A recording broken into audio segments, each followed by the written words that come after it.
Hi friends, नमस्कार। आज हम लोग डिस्कस करते हैं हेल्दी डाइट के बारे में। जो कंप्लीट डाइट है, हेल्दी डाइट है, बैलेंस डाइट है, वो क्या है।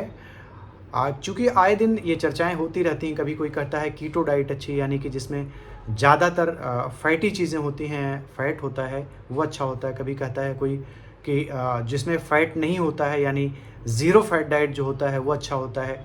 कभी कोई कहता है कि केवल आप जो फ्रूट्स हैं वो लीजिए, वो अच्छा है। कभी कोई कहता है केवल दूध आप लीजिए, वो अच्छा है। कभी कोई कहता है अनकुक्ड फूड अच्छा होता है, यानी बिना पकाया हुआ फूड अच्छा होता है। तो इस टाइप की चीज़ें रोज़ होती रहती हैं। हम लोग ये जानते हैं कि हेल्दी डाइट क्या है और डाइट से हमारी बॉडी को क्या क्या चीज़ें मिलती हैं। देखिए, जो डाइट होता है, जो हमारा भोजन होता है, उसमें मुख्यतः कार्बोहाइड्रेट होता है जो एनर्जी देता है शरीर को। प्रोटीन होता है जो शरीर की संरचनात्मक यानी कंस्ट्रक्शन के लिए जिम्मेदार होता है।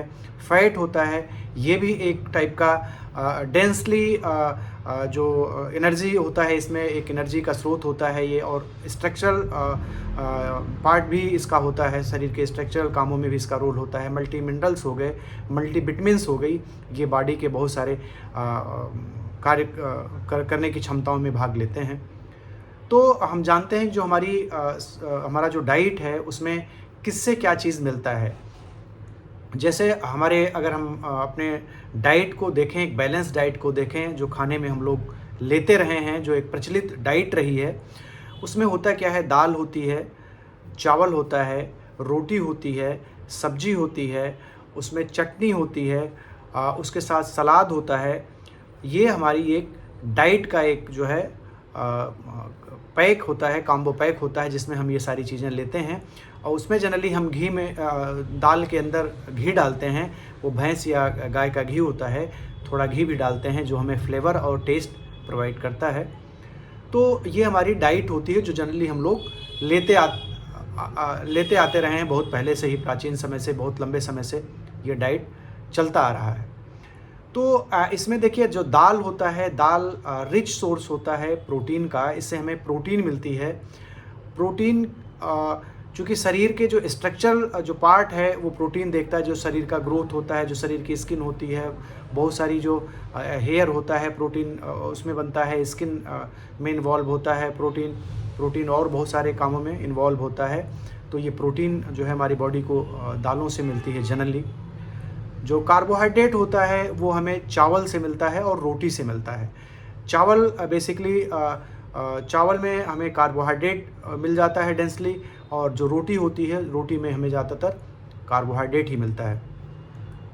उसके अलावा हम बात करें जो सब्जी है, सब्जी में हमें क्या मल्टी विटामिन्स उसमें मिलते हैं और मल्टी मिनरल्स, मतलब बहुत सारे टाइप के विटामिन्स और बहुत सारे टाइप के उसमें मिनरल्स मिल जाते हैं।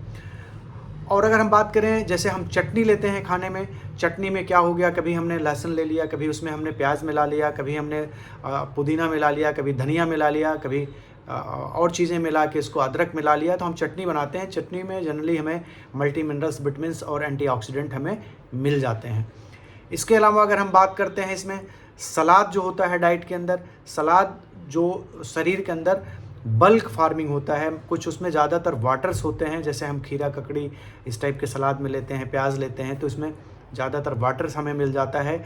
और वो चीज़ें मिल जाती हैं जो डाइजेस्ट पूरी तरह से नहीं हो जाती। बल्क फार्मिंग होता है, मतलब स्टूल यानी लैट्रिन को बनाने में और आपको कब्ज़ को दूर करने में उसका हेल्प वो करती हैं।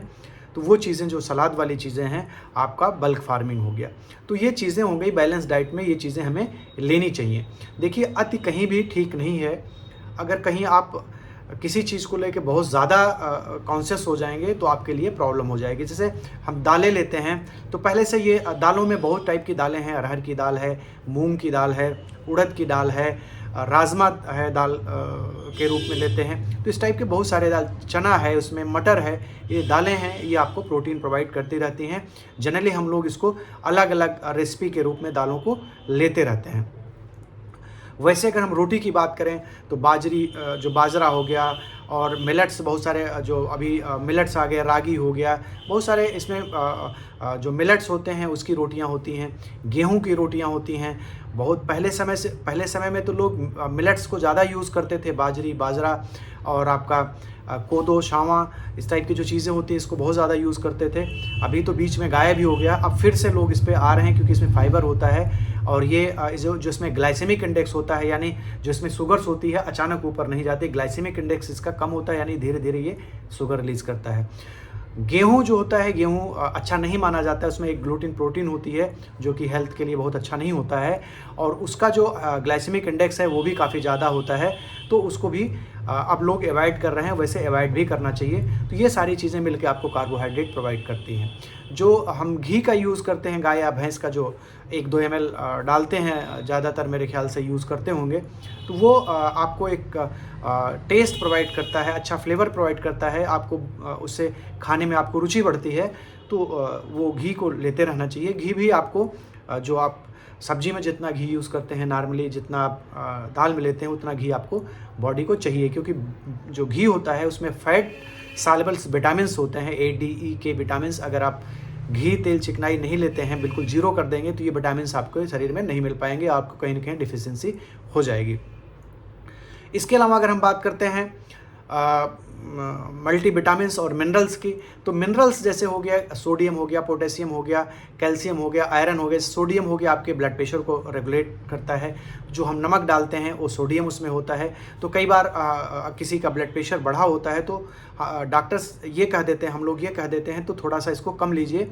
कम लेने का मतलब है कि उसको जो हम कच्चा सलाद लेते हैं, फ्रूट्स लेते हैं, उसके साथ नहीं लेना है। जो दाल सब्जी में जितना आप नमक डालते हैं उतना डालते रहिए। होता क्या है, लोग दाल और सब्जी में भी नमक बंद कर देते हैं, जिसमें उसमें उन लोगों को सोडियम की कमी हो जाती है, जिसके कि अपने कॉम्प्लिकेशंस हैं।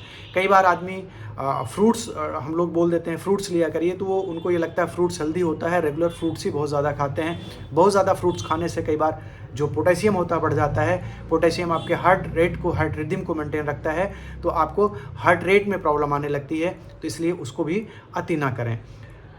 कैल्शियम हो गया, कैल्शियम आपको बोन्स के लिए अच्छा होता है। फास्फोरस आपके बोन्स के लिए, दांतों के लिए अच्छा होता है।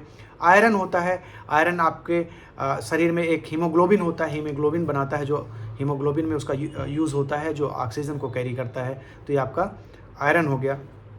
तो इस टाइप के मल्टीविटामिन्स हो गए, मल्टी मिनरल्स हो गए। मल्टी विटामिन्स में विटामिन ए हो गया, विटामिन के हो गया, विटामिन ई हो गया, विटामिन सी हो गया। इस टाइप के विटामिन्स जो होते हैं आपके बॉडी में रिक्वायर्ड होते हैं, जो कि आपके बहुत सारे फंक्शनल कामों को करते हैं। तो ये विटामिन्स आपको यहाँ से मिलते हैं। जो चटनी हो गया, चटनी भी जनरली लोग लेते रहते हैं, उसमें आपको एंटीऑक्सीडेंट मिनरल्स इस टाइप के मिलते हैं। सलाद रेगुलर इसलिए लेना चाहिए कि सलाद में आपको बल्क फार्मिंग होता है, उसमें आपको जो स्टूल होता है, जो आपकी लैट्रिन होती है, उसको बल्क बनाता है। उससे क्या होता है, आपको कॉन्स्टिपेशन नहीं होता है। तो ये आपका बैलेंस डाइट रहा, इस बैलेंस डाइट को आपको लेते रहना चाहिए। और इसमें आप देखेंगे इसमें कुक्ड भी है, अनकुक्ड भी है, और इसमें अगर आप देखें तो इसमें आपके फ्रूट्स भी हैं, इसमें वेजिटेबल्स भी हैं, इसमें सारी चीज़ें हैं। ये एक बैलेंस